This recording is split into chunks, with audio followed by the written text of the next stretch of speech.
ఐఎఫ్టిఓ ఈ వర్క్షాప్ ఎందుకు నిర్వహిస్తుంది అది మనం ఆలోచించాలి. మీరు అందరూ నాయకురాలు, కార్మికోద్యమ మహిళా నాయకురాలు. మనం మహిళల్ని, శ్రామిక మహిళల్ని ఎట్లా సమీకరించాలి, మహిళా నాయకత్వాన్ని ఎట్లా పెంపొందించుకోవాలి, మనం ఎట్లా ఎదగాలి, మనం ఇంకా ఎట్లా నాయకత్వాన్ని అభివృద్ధి చేయాలి. మీరే నాయకురాలు, మీరు ఎదగాలి. మళ్ళీ కార్మికోద్యమాన్ని నిర్మించడంలో భాగంగా మహిళా నాయకత్వాన్ని ఎట్లా అభివృద్ధి చేయాలి. ఈ రెండు చాలా ముఖ్యమైన అంశాలు. ఈ లక్ష్యాన్ని నెరవేర్చడం కోసమే ఐఎఫ్టియు శ్రామిక మహిళా వర్క్షాప్ నిర్వహిస్తుంది. ఇక్కడ మనం మహిళా కార్మికులుగా 30 ఏళ్ళ నుంచి 20 ఏళ్ళ నుంచి అట్లా 20 ఏళ్ళ పైగానే పనిచేస్తున్న నాయకులు ఇక్కడ ఉన్నారు.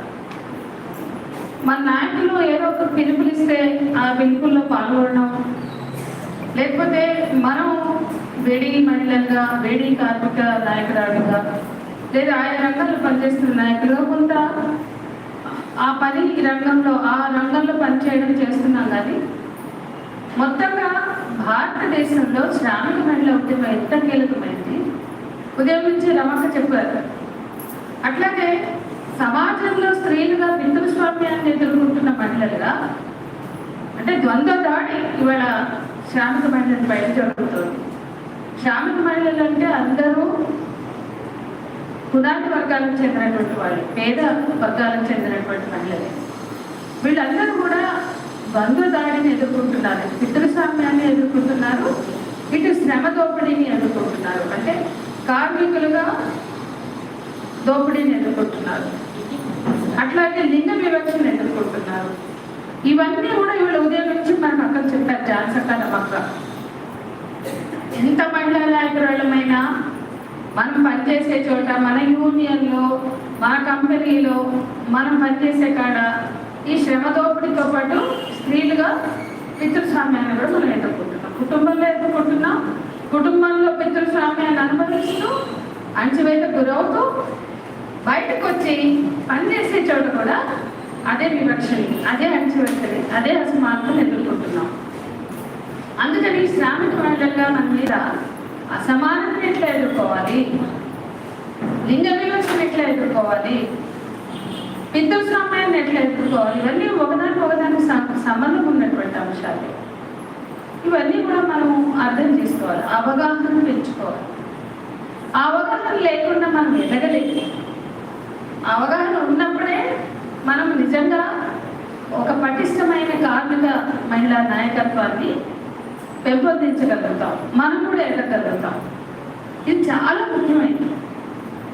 అందుకని మనకు అవగాహన లేకపోతే మనం మహిళల్ని ఏదో అనురాగంగా పిలిపిస్తుంది, చెప్తుంది, అరుణక్క చెప్తుంది, మన నాయకురాలు చెప్తారు, మన ఎంఎస్ అన్న చెప్తాడు, మనం ఏదో పిలుపులకి వెళ్తాం, కార్యక్రమాలకు వెళ్తాం, వస్తాం, అంతకానే ఉంటాం.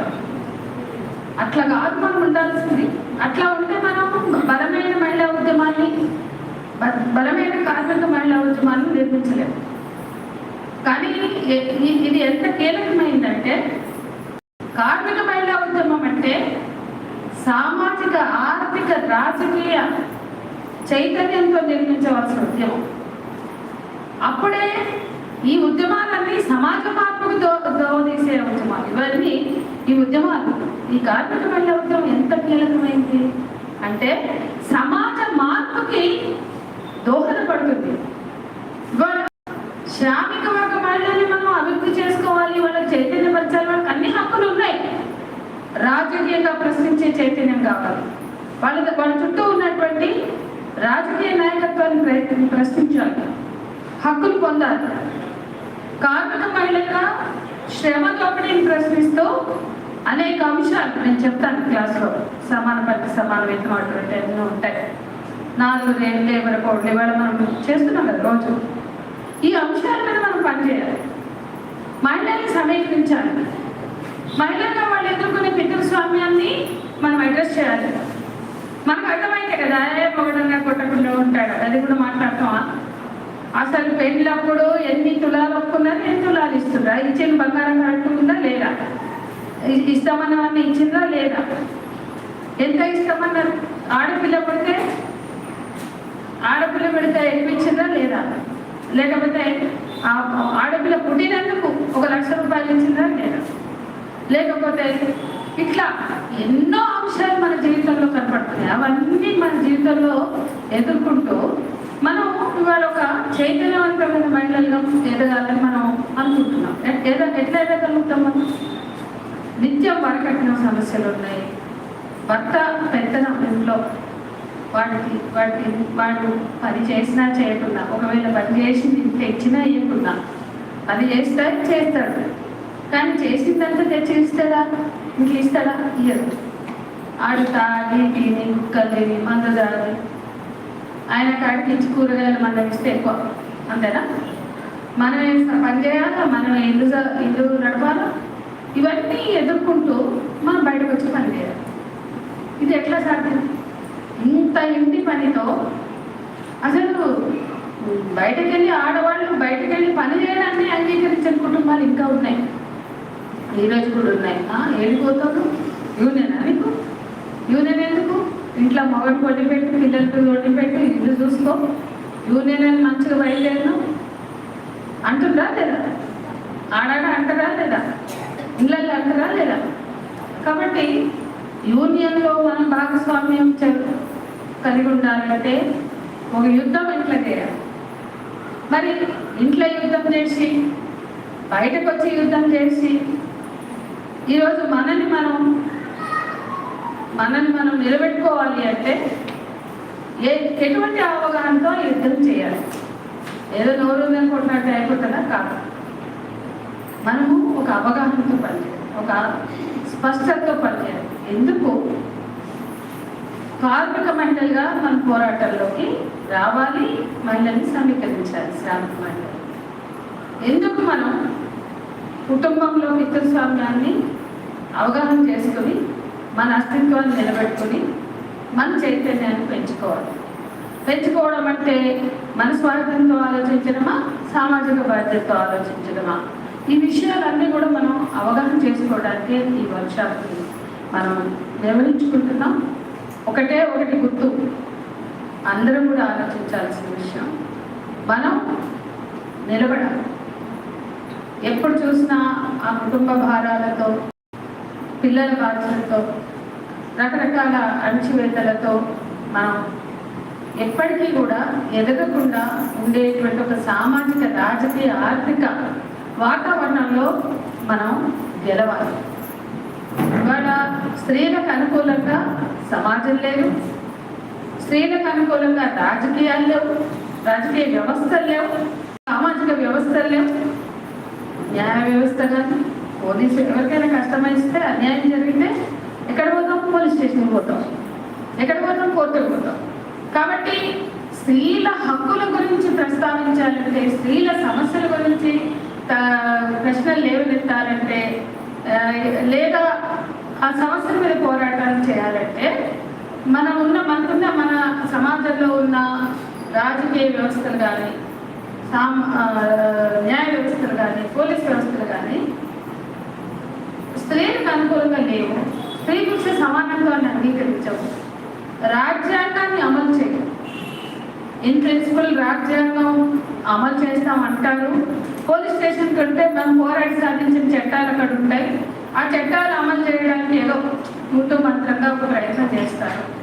న్యాయ వ్యవస్థ కూడా అంతే, పోరాడి సాధించుకున్న చట్టాలను అమలు చేయాలి కాబట్టి ఆ చట్టాలు ముందు పెట్టుకుని ఏదో చేస్తామంటారు. కానీ మనసా వాచ ఈ దాని స్ఫూర్తిని, చట్టాల్లో ఉన్న స్ఫూర్తిని, అది కుటుంబ హింస నిరోధక చట్టం కావచ్చు, లైంగిక వేధింపుల నిరోధక చట్టం కావచ్చు, ఎన్నో చట్టాలు ఉన్నాయి కదా, అత్యాచార నిరోధక చట్టాలు, వాటి స్ఫూర్తిని అంగీకరించేటువంటి సమాజం కాదు. కుటుంబమైనా, సమాజమైనా, వ్యవస్థలైనా, న్యాయ వ్యవస్థ అయినా, పోలీస్ వ్యవస్థ అయినా. కాబట్టి ఇవాళ మనం శ్రామిక మహిళా ఉద్యోగం నిర్మించాలంటే ఆ అవగాహన అన్ని వైపుల నుంచి అవగాహన పెంచుకోవాలి. ఈ క్లాసులు పొద్దున్న నుంచి ఒక రోజు నిర్వహించిన క్లాసులు మీకు ఐడియా కల్పించడానికి, కానీ మీరు కృషి చేసే, మీరు శ్రామిక మహిళా నాయకత్వం మన మన ఎఫ్టీ ఆధ్వర్యంలో దాన్ని అభివృద్ధి చేయాలంటే శ్రామిక మహిళా నాయకత్వాన్ని మీరు దాన్ని ఇంకా ఆలోచించాలి, అర్థం చేసుకోవాలి, అధ్యయనం చేయాలి. ఇవి చాలా ముఖ్యం. ఏమేమేం చదువుతాం, ఈ నుంచి పోగానే మన సంసారం తగ్గుతూనే ఉంటుంది, రమ్మని తెలుస్తూనే ఉంటుంది. ఇక మనం ఎప్పటికీ ఆ గాంధీ జీవితంలో పడి కొట్టుకుంటూనే ఉంటాం. పెద్ద పెద్ద నాయకులు అయిన వాళ్ళకే తప్పలేదు, మాకే తప్పలేదు. అంటే మనము అనుక్షణ స్పృహతో ఉండాల్సిందే. అది గాంధీ జీవితం. ఇల్లు అనేది కుటుంబం అనేది సంసారం అనేది మనని గాంధీ జీవితంలో గాంధీ ఎట్లా తిరుగుతుంటుంది, ఆయిల్ తీయడానికి గట్ల తిరుగుతూనే ఉండాలి మనం.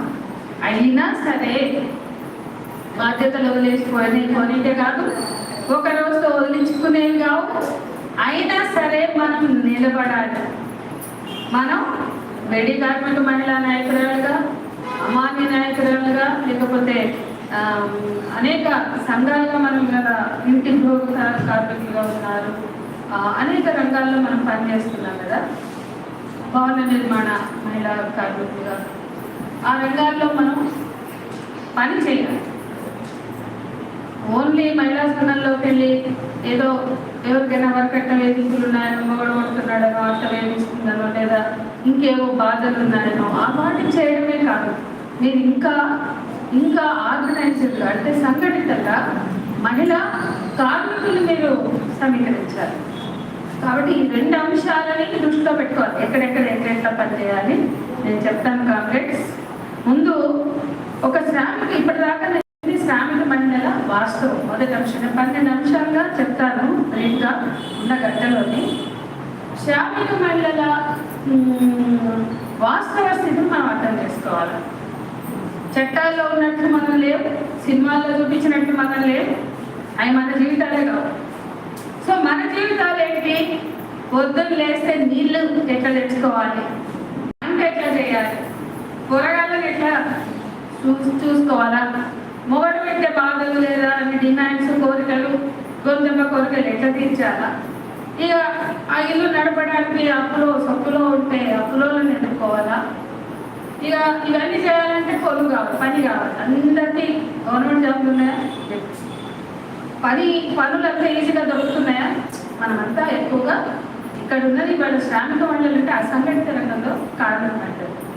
మీరు అసంఘటిత రంగంలో ఉన్న కార్మికుల దగ్గరని వాళ్ళ పరిస్థితి మనం అధ్యయనం చేయాలి. మీరందరూ ఓన్లీ ఒక బీడీలో ఉంటే బీడీ గురించే కాదు, అసలు శ్రామిక మహిళలు ఎవరు, ఎట్లా ఉన్నారు, వాళ్ళంతా ఎవరు, అసలు మన చుట్టూ మనం ఒక జగద్గిరి గుట్టలో ఉంటాం, ఫార్సి గుట్టలో ఉంటాం, లేకుంటే బాలాజీ నగర్లో ఉంటాం, లేకుంటే దమ్మాయిగూడెంలో ఉంటాం, ఒక బస్తీలో ఉంటాం, ఎన్నో అడ్డగుట్టలు. అక్కడ ఉన్న శ్రామిక మహిళలు ఎవరు, ఎక్కడెక్కడ పని చేస్తున్నారు, ఏంటి అంటే మనం ఉండే పని ప్రదేశంలో మనం నివాస స్థలంలో చూడాలి, మనం పని చేస్తుంటే పని ప్రదేశంలో చూసుకోవాలి. ఆ మహిళలకి ఏం సమస్యలు ఉన్నాయి, ఆ మహిళలకి అక్కడ కంపెనీలో కానీ కార్ఖానలో కానీ పని స్థలంలో ఉండే సమస్యలు ఏంటి, వాళ్ళని మనం అట్రాక్ట్ చేసుకోవాలి, దగ్గర అవ్వాలి వాళ్ళకి. మనం కార్మిక మహిళా నాయకురాలుగా అంటే అందుకని మనం ఏం చేయాలంటే అసలు శ్రామిక మహిళల వాస్తవ స్థితిగతులని ముందు మనం అర్థం చేసుకోవాలి, అవగాహన చేసుకోవాలి. అట్లా చేసుకున్నప్పుడు అంటే శ్రామిక మహిళల జీవనాన్ని అర్థం చేసుకోకుండా శ్రామిక మహిళల్ని సమీకరించడం అనేది సాధ్యం కాదు. ఏదో అందరూ కష్టపడి చేసి పెట్టిన యూనియన్లను నడపడమే అయితే తప్ప మనము మన చుట్టూ ఇప్పుడు జీడిమెట్ల ఏరియాలో ఒక ఫ్యాక్టరీ పనిచేస్తాం, ఒక ఫ్యాక్టరీ ఉంటుంది, అంటే ఒక 50 మంది ఆడవాళ్ళు పనిచేస్తారు. కానీ మహిళా నాయకురాళ్ళు అనే వాళ్ళు ఆ ఫ్యాక్టరీ దగ్గరికి వెళ్ళి అక్క ఏం పని చేస్తున్నావు, ఏంటి నీ పని ఏంటి, ఎట్లుంది, మీ జీతాలు ఎట్లున్నాయి, మీకు వేతనాలు వస్తున్నాయా, కనీస వేతనాలు వస్తున్నాయా అని మనం అడగలిగారు. అట్లా శ్రామిక మహిళల జీవన పరిస్థితుల్ని అంటే కుటుంబంలో, బస్తీల్లో, పని స్థలాల్లో, అన్ని చోట్ల కూడా వీళ్ళు ఎక్కడెక్కడ మనం పనిచేస్తున్నామో, ఏ ప్రాంతాల్లో ఉంటున్నామో వాళ్ళ సామాజిక జీవన స్థితి గతులని మనం అర్థం చేసుకోవడానికి ప్రయత్నించాలి. అప్పుడే వాళ్ళని మనం సమీకరించడానికి ఒక ప్రాతిపదిక అనేది మనకి అర్థమవుతుంది, ఏర్పడుతుంది. అట్లా కాకుండా ఏదో ఒక యూనియన్ ఉంది దాన్ని నడుపుతామంటే కాదు, ఆ యూనియన్ నుంచి పక్కన కూడా చుట్టుపక్కల ఇప్పుడు పద్మ ఉంది, బీడీ కార్మికుల్ని వజ్రవాణి పద్మ వీళ్ళందరూ బీడీ కార్మికులతో పనిచేస్తున్నారు. ఆ జడ్మెంట్ ఏరియాలో మిగతా శ్రామిక మహిళలు ఎవరు, ఆ శ్రామిక మహిళలు ఎలాంటి పద్ధతులు బతుకుతున్నారు, వాళ్ళ సమస్యలు ఏంటి, కంపెనీలో పోతుంటారు, ఆ కంపెనీలు ఎట్లున్నాయి, ఆ కంపెనీలలో ఉన్న ప్రాబ్లమ్స్ ఏంటి, వాళ్ళు ఏమైనా చెప్పుకుంటారా మనకి? అక్క నేను బీడీ నాయకురాలు అక్క, ఈ పద్మ, నా పేరు పద్మ, ఈ ప్రాంతంలో అందరూ కూడా నన్ను యువడలు అంటారు, ఐఎఫ్టీ అంటారు, కానీ నేను బీడీ కార్మికుల కోసం అంతా పనిచేస్తున్నాక అంటే ఆమె ఏమన్నా తన కంపెనీ గురించి ఎదుర్కొనే సమస్యలు చెప్తదేమో. ఆమె కూడా అక్క మాకు ఇట్లున్నాయి పరిస్థితులు, మా సమస్యలు ఇట్లున్నాయని చెప్తదేమో. అట్లా మనం తోటి మహిళా కార్మికులతో స్నేహం చేసి వాళ్ళ పరిస్థితులు, స్థితిగతులు, జీవన పరిస్థితులు అర్థం చేసుకోవడానికి ప్రయత్నించినప్పుడు సారూప్యత అర్థం పెరుగుతుంది, సాన్నిధ్యం పెరుగుతుంది. అట్లా మహిళా శ్రామికుల్ని మనం సమీకరించడానికి ఒక అవకాశం ఏర్పడుతుంది. ఇది ఒక అంశం. అట్లాగే మనం ప్రజల మధ్య నిరంతరం కూడా పనిచేయాలి. మహిళా కార్మికులుగా బీడీ కంపెనీలకు పోవాలా అంటే ఒక బీడీ మహిళలు అంటే ఇక్కడ ఎక్కువ సిటీలో ఉండేది వాళ్ళు కాబట్టి నేను బీడీ మహిళలు పరిగణనే తీసుకొస్తున్నా. గృహ కార్మికులు మొన్న ఈ నెల 16వ తారీఖు ప్రపంచ గృహ కార్మికుల దినం. ఆ రోజు 2000 మంది మహిళలు ఇందిరా పార్క్ దగ్గర జమ అయ్యారు. 2000 మంది గృహ కార్మికులు. వాళ్ళందరూ కూడా చాలా సమస్యలు మాట్లాడారు. నేను కూడా వాళ్ళతో మాట్లాడాను. అంటే గృహ కార్మికులు అంటే ఇళ్ళల్లో పనిచేస్తారు. ఇప్పుడు మీ చుట్టుపక్కల కూడా ఇళ్ళల్లో పనిచేసే కార్మికులు ఉంటారు. వాళ్ళతోటి మనం మాట్లాడి వాళ్ళని సంఘటితపరచడం, చిన్న కంపెనీలో పనిచేస్తుంటే వాళ్ళని సంఘటితపరచడం. అంటే ముందు మనం మన ఇల్లు మన కంపెనీ కాదు, మన చుట్టూ ఉన్నటువంటి శ్రామిక మహిళలు ఎక్కడెక్కడ కట్టకట్టుకుంటున్నారు, ఎక్కడెక్కడ కదలికలు ఉన్నాయి, ఎక్కడెక్కడ వాళ్ళు కనిపిస్తున్నారో ముందు వాళ్ళని ఎక్కడెక్కడ కనిపిస్తున్నారో వాళ్ళు వెతికి పట్టుకోవాలి. ఎక్కడెక్కడ వాళ్ళు అసంఘటితంగా ఉన్నారో పరిశీలించాలి. ఎక్కడెక్కడ వాళ్ళు నాయకత్వాలు లేకుండా ఎవరు ఆర్గనైజ్ చేసే స్థితి లేకుండా ఉన్నారో వాళ్ళని కూడా మనం వెతికి పట్టుకొని వాళ్ళకి ఇట్లా మా యూనియన్ ఉంది, మా ఐఎఫ్టీ ఉంది, మేము ఇవన్నీ సాధించాలి అట్లా మనం మాట్లాడుతుంటే వాళ్ళు కూడా మన మీద ఒక హోప్ పెరుగుతుంది. మన మీద కూడా అరే వీళ్ళలాగా మనం కూడా ఆర్గనైజ్ అయితే మనకు కూడా కొద్దిగా ఉపయోగం. మనని ఎవడో ఎట్లా పడితే అట్లా మాట్లాడుకుంటుంటాడు, ఎట్లా పడితే అట్లా తీసేసుకుంటుంటాడు, రకరకాల అవమానాలు, అణచివేతలు, తేలికగా మాట్లాడటం, అంత పితృస్వామ్యం అన్ని చోట్ల ఉంటుంది. మన ఇంట్లోనే ఉండదు, కంపెనీలోనే ఉండదు, మొత్తం సమాజంలో ఉంటుంది. కాబట్టి ఇటువంటి సమస్యలు వచ్చినా మనం ఎదుర్కోవడానికి కానీ మాట్లాడడానికి కానీ సంఘం పనిచేస్తుంది. అట్లాగే మనకి ఎవ్వడు కూడా అడగకుండా వేతనాలు పెంచాడు, ఎవడు కూడా ఎంతన్నా పని చేయించుకో పెంచుతాడా, వాళ్ళంతకు వాళ్ళు జీతాలు పెంచుతారా, వాళ్ళంతకు వాళ్ళు పైసలు పెంచుతారా, వాళ్ళంతకు వాళ్ళు సౌకర్యాలు ఇస్తారా, వాళ్ళంతకు వాళ్ళు మీ హక్కుల్ని గుర్తించి మీ సమస్యను పరిష్కరించుదామని నడుము బిగిస్తారా, బిగించరు. ఇవన్నీ మనమే తీసుకోవాలి. పిఎఫ్ సౌకర్యమైనా, ఈఎస్ఐ సౌకర్యమైనా, ఏ రకమైన నాకు తెలుసు మన బీడీ కార్మికులు ఎన్ని ఏళ్ళు కొట్లాడితే పిఎఫ్ తెచ్చుకున్నారు, పిఎఫ్ సౌకర్యాలు తెచ్చుకున్నారు. ఎన్నేళ్ళు కొట్లాడితే ఆ మాత్రం అరకొరగా చేసే పెన్షన్ సౌకర్యాలని తెచ్చుకున్నారు. ఈఎస్ఐ లాంటి పెన్షన్స్ పొందారు మహిళా కార్మికులు. ఇది మనందరూ తెలుసు. సో ఇటువంటివి ఇవాళ ఇంకా అనార్గనైజ్డ్ సెక్టర్, అసంఘటిత రంగం పెరిగింది కాబట్టి ఇంకా చాలా మంది ఇవాళ ఇంకా భయంకరమైన దోపిడీ గురవుతున్నారు. 4 లేబర్ కోడ్ సంవత్సరం కాలంగా 6 నెలలుగా మీరు ఎంత పని చేస్తున్నారో నేను చూస్తున్నాను. ఇవన్నీ కూడా మనం ఈ సమస్య నుంచి అధిగమించాలి అంటే మనం మహిళా కార్మికులని వదిలిపెట్టద్దు. ఎట్లా మన స్నేహితులు మనం వదిలిపెట్టుకుంటామా? అసలు మన చిన్నప్పటి స్నేహితురాలు ఉంది, లేకపోతే మన స్నేహితులు మనం వదిలిపెట్టాం కదా, మాట్లాడటం కష్టమైన సుఖమైన తెలుసుకుంటాం. అట్లా మహిళా కార్మిక నాయకురాలు మహిళా కార్మికులని అట్లా పట్టుకోవాలి. మన స్నేహితుల్ని మనం ఎట్లా గుర్తుంచుకుని ఎట్లా సంబంధాలను మెయింటైన్ చేస్తామో మహిళా కార్మికులతో అట్లా మెయింటైన్ చేయగలగాలి. అంటే ఆ అనుసంధానం జరగాలి. మనము మన వ్యక్తిగత జీవితము, మన యూనియన్, మన పని, మన చుట్టూ ఉన్న మహిళా కార్మికులతోటి మన సంబంధాలని మనం కలిగి ఉండాలి. అది గుర్తుపెట్టుకోవాలి. మనం ఎప్పుడైతే కార్మికులతో సంబంధాలు పెరిగిపోతాయో వాళ్ళతో మనకి రిలేషన్ లేకపోతే వాళ్ళు మనం ఎందుకు గుర్తిస్తారు, మన దగ్గరికి ఎందుకు వస్తారు? పద్మక్క వదలమనక్క అని ఎందుకు వస్తారు? నిజంగా వాళ్ళు మనం వాళ్ళ మధ్యలో ఉంటేనే కదా వచ్చేది, వాళ్ళకి అందుబాటులో ఉంటేనే కదా అన్నక్క అని వచ్చి చెప్పుకుంటారు ప్రాబ్లమ్స్. ఏ కష్టం ఉన్నా వీళ్ళని చూస్తే వీళ్ళు ఓన్లీ మీటింగ్ ఆఫీస్లో యూనియన్ అవే చేస్తారా? వాళ్ళ వ్యక్తిగత అన్నీ చేస్తారు, అన్నీ పట్టించుకుంటారు. అది ఆ బంధము అంటే ఆ రిలేషన్స్ మనం మెయింటైన్ చేసినప్పుడే రంగం మనం విశ్వాసం కల్పించగలుగుతాం. అది మనం ఓన్లీ మన యూనియనే కాదు, మన చుట్టూ ఉన్న శ్రామిక మహిళలతోటి అటువంటి కొన్ని పాకెట్స్ ఒకేసారి మొత్తం చేయగలిసింది అంత చేయగలుగుతామా? చేయగలం. కానీ కొన్ని పాకెట్స్లో అయినా మనం చేయగలుగుతామా అది ఆలోచించండి. ఆ రకమైన పని విభజన అది నేను చివరిలో చెప్తా, కమిటీ చేసుకుని ఎట్లా చేయాలి అని. కానీ ఆ రకమైన పని విభజన మీరు చేసుకోకుండా ఎప్పుడు చూసినా మన యూనియన్ ఉన్న ఆ నలుగురితో మాట్లాడితే ఉపయోగం లేదు. పెరగడం మనం ఎదగము, మనం ఎక్స్ప్లెయిన్ కాము, విస్తృతం అవ్వము. విస్తృతం అవ్వాలంటే కొత్త ఒకటి పెట్టుకోవాలి. ఈ నెల కొత్త కార్మికులు ఒక 10 మందిని మాట్లాడడం, వాళ్ళు వస్తారా రారా తర్వాత సంగతి. మన వాళ్ళు కాక ఒక 10 మంది మహిళా కార్మికులతో మాట్లాడడం. ఈ నెల ఒక 10 మంది కొత్త కంపెనీలలో ఎక్కడైనా పనిచేస్తుంటే వాళ్ళ దగ్గరికి వెళ్దాం. నిజంగా ఒకప్పుడు అట్లనే పనిచేసేది, తగ్గిపోయింది ఆ రకమైన పని విధానం.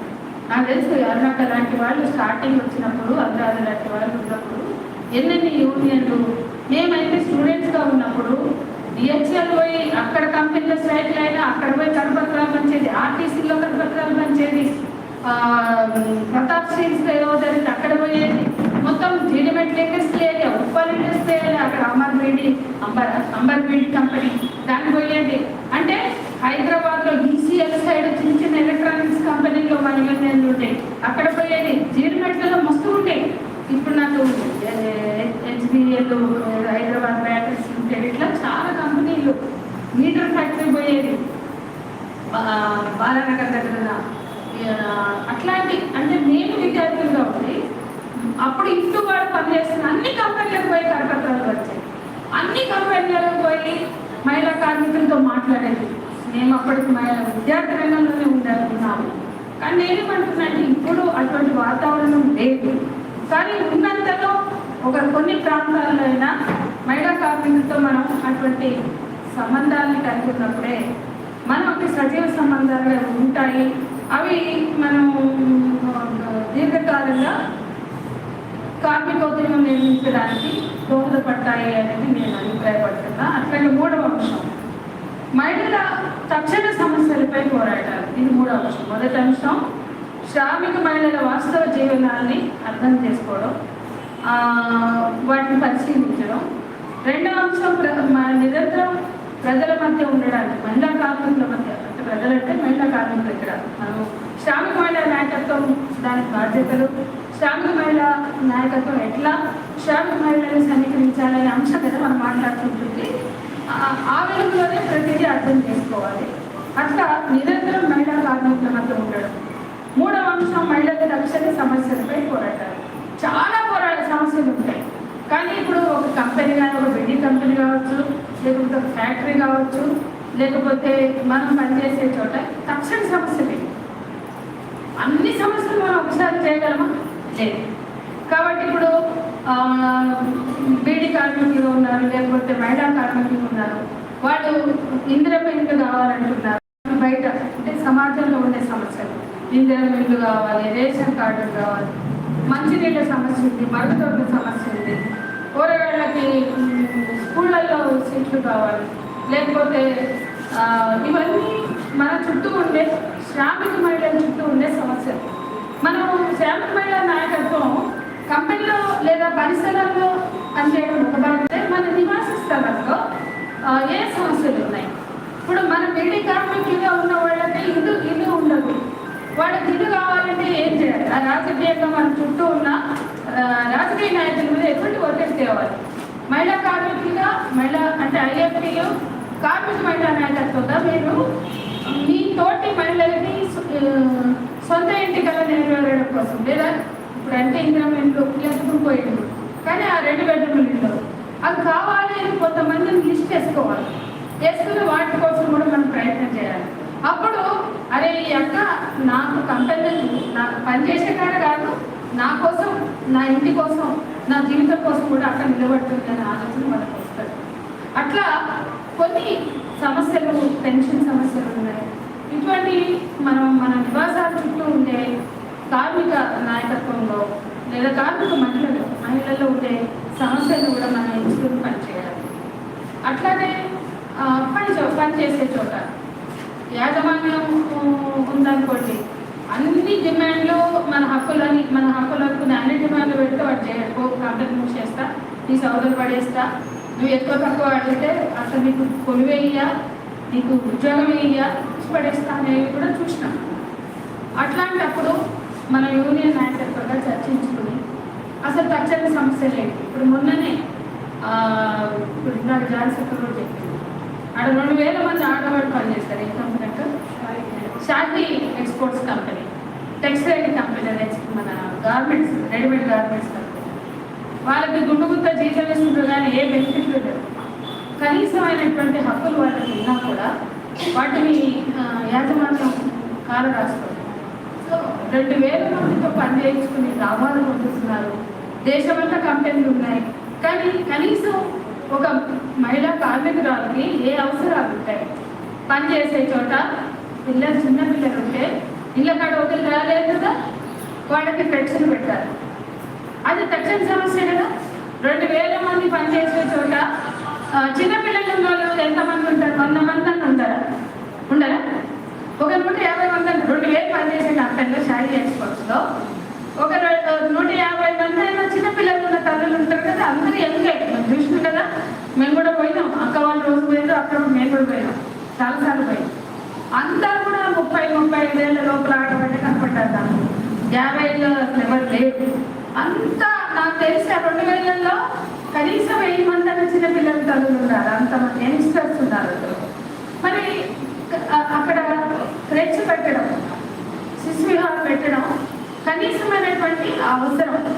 అది తక్షణ సమస్యగా గుర్తించాలి. కంపెనీలో పనిచేయడం అంటే మన బతుకు కోసమే కాదు కదా, కంపెనీ లాభాలు గడిస్తుంది కదా, మనకి చేయాల్సిన బాధ్యత కంపెనీకి ఉంది. కాబట్టి చిన్నపిల్లల తల్లులకి కనీసం, నేను ఏదో ఉదాహరణ ఏంటంటే అన్నా కూడా అందరు తీసుకురారు. ఇంటికాడ అక్కలో అమ్మలో ఎవరో ఉంటారు, ఆడ వదిలేసి వస్తారు. కానీ ఆ దిక్కులేని వాళ్ళు కూడా ఉంటారు కదా, వాళ్ళైతే తెచ్చుకోక తప్పదు కదా, లేకుంటే పని మానేయాలి. అట్లా కాకుండా ఇటువంటి చిన్న సౌకర్యాలు, కష్టం కూడా కాదు కంపెనీ, అవి చట్టం కల్పించినటువంటి హక్కులు. అట్లాగే మరుగుదొడ్డు, అట్లాగే మంచినీరు, అట్లాగే ఇవన్నీ కూడా మనం పనిచేసే చోట తక్షణ సమస్యలు. అవి కూడా లేకుండా బండల దొడ్డులాగా ఉన్నటువంటివి. ఇప్పుడు ప్రపంచ కార్మికోద్యమ చరిత్ర చూస్తే, మహిళా కార్మికోద్యమ చరిత్ర చూస్తే పొద్దున అక్కడ చెప్పుకుంటారు. ఒకప్పుడు ఎవకుప్పాలు లాంటి ఫ్యాక్టరీలో ఆడవాళ్ళు పనిచేస్తారు. రెడీమేడ్ గార్మెంట్స్, అది అంటే రెడీమేడ్ గార్మెంట్స్. అటువంటి కంపెనీలలో పుట్టిన పోరాటాలే ఈరోజు మనకు హక్కులుగా ఉన్నాయి. న్యూయార్క్లో కానీ, లండన్లో కానీ అనేక దేశాల్లో 16 గంటలు 18 గంటలు మహిళా కార్మికులు పనిచేస్తారు. రెడీమేడ్ బట్టలకి ఇల్లు కుట్టడం, ఎమికలు చేయడం, కట్టెలు చేయడం, కుట్టడం, ఇవన్నీ కూడా ఆడవాళ్ళు చేసినవి. రెడీమేడ్ గార్మెంట్స్ నేటగా ఇప్పుడు బీడీ కార్మికులు అంటే 90% ఆడవాళ్ళే. అట్లనే రెడీమేడ్ గార్మెంట్స్ అంటే కూడా 85-90% ఆడవాళ్ళే. వాళ్ళు పని చేస్తారు. వాళ్ళు పని చేసి ఎన్నో రకాల పోరాటాలు చేస్తారు. ఇళ్ళల్లో పిల్లల్ని చూసుకుంటూ వాళ్ళు ఒక నినాదం ఇచ్చారంటే, we want bread but also roses. అంటే మేము మా కడుపు నింపుకోవడం కోసం పనిచేస్తున్నాం, మా పొట్ట నిండాలి, మా ఆకలి తీరాలి, మా బిడ్డల ఆకలి తీరాలి, కానీ మాకు కూడా జీవితం కావాలి. 16 గంటలు 18 గంటలు మేము పని చేపిస్తే మేము సూర్యుడిని చూడొద్దా, వెలుతురుని చూడొద్దా, మా పిల్లలతో, సంసారంతో, భర్తలతో, కుటుంబాలతో గడపొద్దా? కాబట్టి మాకు 10 గంటలు తగ్గించండి అని వాళ్ళు చారిత్రక పోరాటం చేశారు, సమరశీల పోరాటం చేశారు. తుపాకులకు ఎదుర్కొని గుర్రాలు దొక్కుతుంటే, వాటర్ ట్యాంకులు కొడుతుంటే, తుపాకీ గుళ్ళు పేరుతుంటే నిలబడి ఆ ప్రాణాలు కోల్పోయి మనకి వాడు 8 గంటల పని విధానం వచ్చింది. ఒట్టిగానే వచ్చిందా? పోరాడకుండానే వచ్చిందా? ఏ అక్కల పోరాటాలు లేకుండా, ఏ కార్మిక మహిళల పోరాటాలు లేకుండా, ఏ మహిళా కార్మికోద్యమ చారిత్రక పోరాటాలు లేకుండా ఈరోజు 8 గంటల పని రాలే. ఇవాళ మళ్ళీ 12 గంటలు చేస్తామని బట్టి వింటున్నాం కదా, చూస్తున్నాం కదా. 12 గంటలు చేస్తారట. పోరాడి సాధించుకున్న హక్కుల్ని గుంజుకుంటున్నారు. పోరాడి సాధించుకున్న హక్కుల్ని కోల్పోతున్న తరుణంలో ఇవాళ మనం ఉన్నాం. కాబట్టి ఆనాటి చారిత్రక పోరాటాల స్ఫూర్తిని మనం ముందుకు తీసుకెళ్ళాలి. వాళ్ళందరూ పోరాడబట్టి ఈ మాత్రం సౌకర్యాలైనా వచ్చాయి. వాళ్ళందరూ త్యాగాలతో రక్తం ఓడిచి వాళ్ళు మడమతిమ్మని పోరాటాలు చేస్తే ఇవాళ చూస్తున్నటువంటి ఈ హక్కులు. సరే, ఇవన్నీ కూడా కోల్పోతున్న తరుణంలో ఎట్లా మహిళా కార్మికుల్ని మనం ఏకం చేయాలి, ఎట్లా శ్రామిక మహిళల్ని సమీకరించాలి అంటే ఈ అంశాలన్నిటి మీద కూడా మనకు అవగాహన ఉండాలి. ఎవరు అన్నలు వచ్చి చెప్తారు, ఎవరు అక్కలు వచ్చి చెప్తారంటే కాదు, మనమే అధ్యయనం చేసుకోవాలి. మన పని ప్రదేశాలు నిజామాబాద్ నుంచి వచ్చారు, ఇక్కడ జిల్లాల నుంచి కనపడుతున్నారు. అక్కడ కూడా మీ గ్రామాలలో కావచ్చు, యూనిట్ గ్రామంలో ఉండొచ్చు, పట్టణంలో ఉండొచ్చు, నగరంలో ఉండొచ్చు. అట్లాంటి ప్రాంతంలో ఉన్న పని చేసే మహిళలు అడ్డకూలీలు కలుగుతారు, మనకి భవన నిర్మాణంలో పనిచేసే మహిళలు కనిపిస్తారు. ఆ మహిళల దగ్గరికి వెళ్ళి వాళ్ళని సమీకరించి వాళ్ళని కూర్చోబెట్టి వాళ్ళ సమస్యల్ని తెలుసుకుని వాళ్ళకున్న హక్కులు ఏంటో వాళ్ళకి చెప్పి వాళ్ళకన్నా కనీసమైనటువంటి వాళ్ళ అమలవుతున్నమైనా ఏంటి అని వాళ్ళకి చెప్పి అది సాధించుకోవడం కోసం పని చేయడమే మన మహిళా నాయకత్వం లక్ష్యం.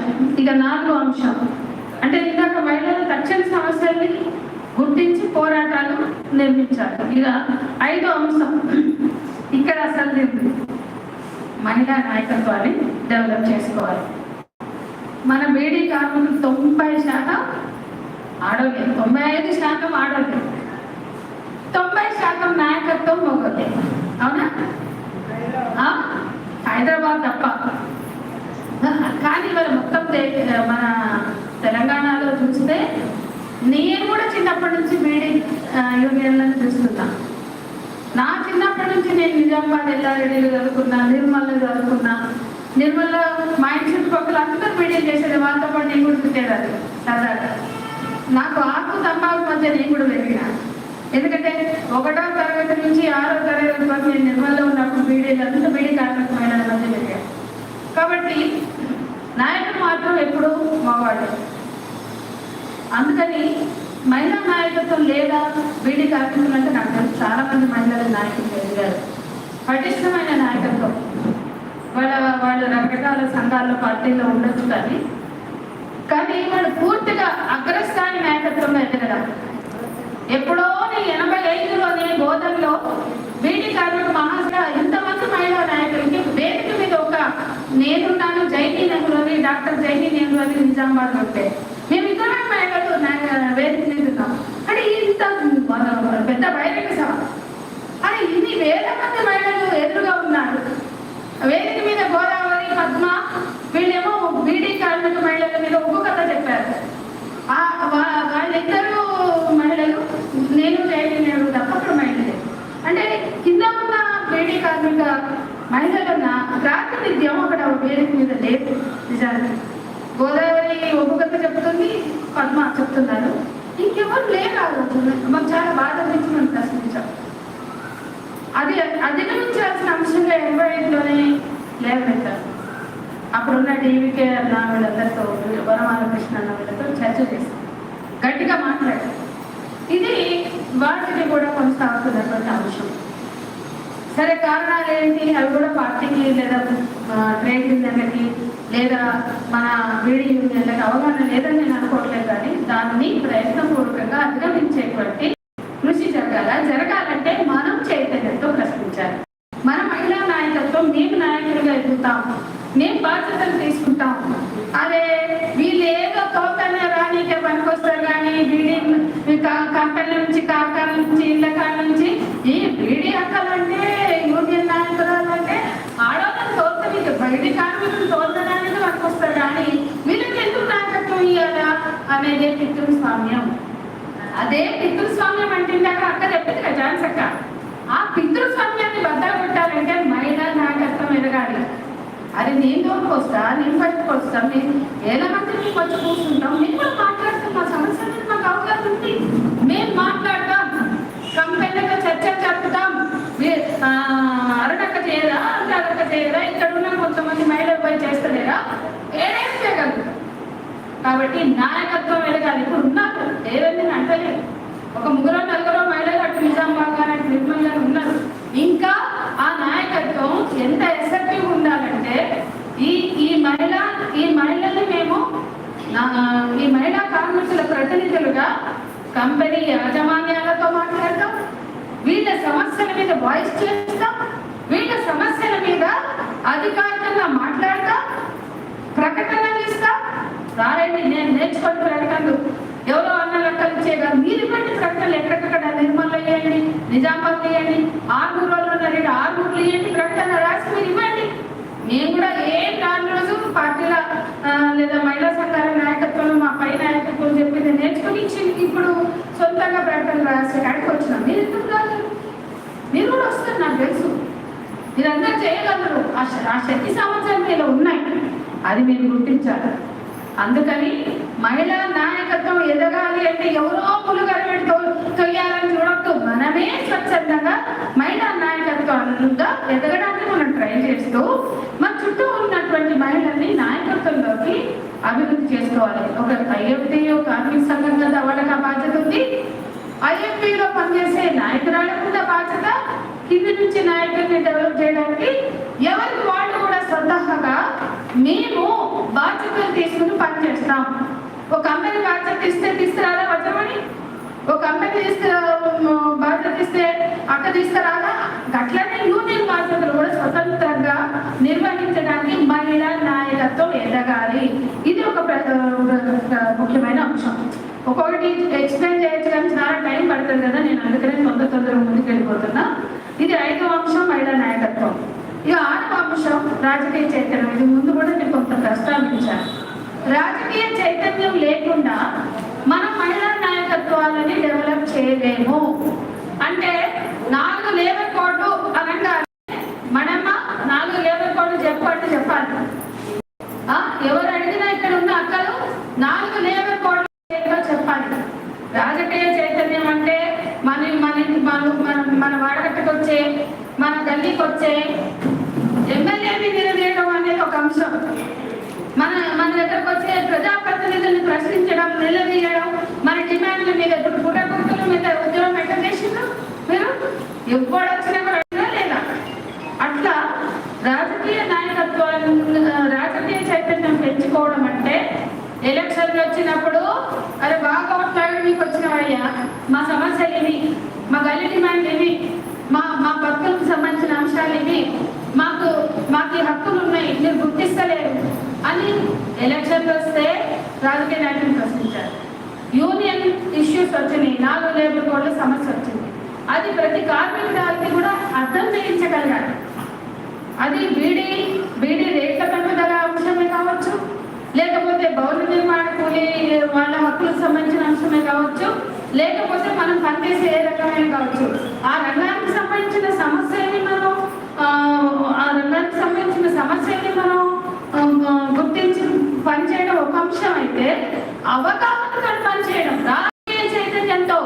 ఐఎఫ్టీయూ ఏం చెప్తుంది? మేమే పిలిపిస్తుంది ఈ సంవత్సరం, ఈ అంశం మీద పిలిపిస్తుంది. ఈ సంవత్సరం 4 లేబర్ కోడ్ల మీద ఇచ్చింది. గత సంవత్సరం ఒకసారి ప్రైవేటీకరణ వ్యతిరేకంగా ఇస్తుంది. సో ఆ అంశాన్ని రాజకీయంగా మనం అర్థం చేసుకుని మాట్లాడాలి. చేస్తున్నామా? ప్రశ్నించుకోండి. చేస్తున్నామా?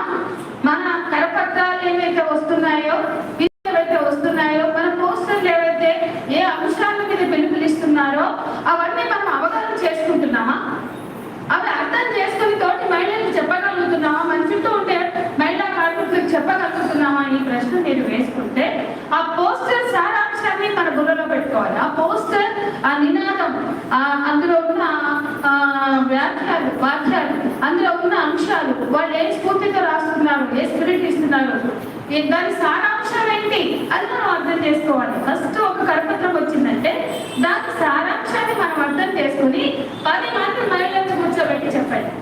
నేను మీకు ప్రాక్టికల్ గా చెప్తున్నా. కరపత్రం వచ్చిందా? మా అన్నది ఫోన్ చేస్తుంది, మా పద్ద చెప్తుంది, అక్క అన్ని కంపెనీల్లో పంచిన. అరే పంచుడు కాదమ్మా, పోస్టర్ వేసినాం అక్క, అన్ని చోట్ల వేసినాం, వేసుడు కాదమ్మా. ఆ పోస్టర్ పిలిపేంటి, అది మీరు మాట్లాడండి. ఆ కరపత్రం సారాంశం ఏంటి, ముందు మీరు దాన్ని అర్థం చేసుకుని దాన్ని తోటి మహిళలతో మీరు పనిచేస్తున్నా మీ పని రంగంలో మీ మీ ఎక్కడెక్కడ పనిచేస్తున్నారో ఆ ప్రాంతంలో దాని గురించి వివరించండి.